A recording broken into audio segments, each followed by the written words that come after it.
This is you, and over there is the girl you can't stop thinking about. At first, everything seems simple.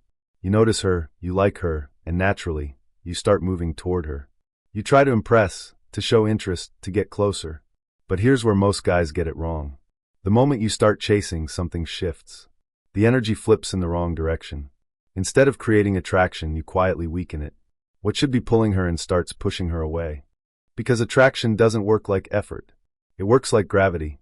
If you're the one constantly reaching, she doesn't feel drawn, she feels chased. And when someone feels chased, they instinctively pull back.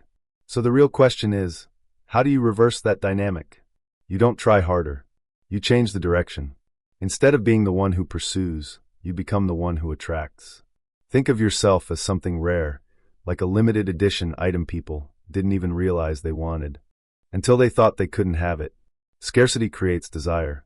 When something feels unavailable, its value increases instantly. The same thing happens with people. The less accessible you are, the more intriguing you become. There's another layer to this. People are naturally drawn to what others already value. When someone sees attention focused on one person, it creates curiosity. What do they see in him? That question alone can spark attraction. Not because of logic, but because of perception. And then there's unpredictability. Most interactions follow a script. People expect certain reactions, certain words, certain patterns. When everything is predictable, interest fades quickly. But when someone behaves differently, unexpectedly, it interrupts that pattern. It forces attention. It creates emotional engagement. Instead of being easily read, you become something she has to figure out. And that curiosity is powerful. But all of this rests on one core idea, value. Not the kind you try to prove, but the kind you embody. A man with real value doesn't seek validation. He doesn't chase approval. He doesn't rearrange himself just to be liked. He has his own direction, his own standards, his own priorities, and he stays grounded in them.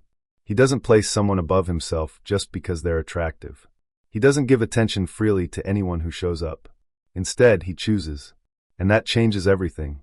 Because the moment you stop trying to win someone over and start living in a way that naturally attracts, the dynamic flips. Now she's the one leaning in. Now she's the one curious. Now she's the one wondering about you. And that's where real attraction begins.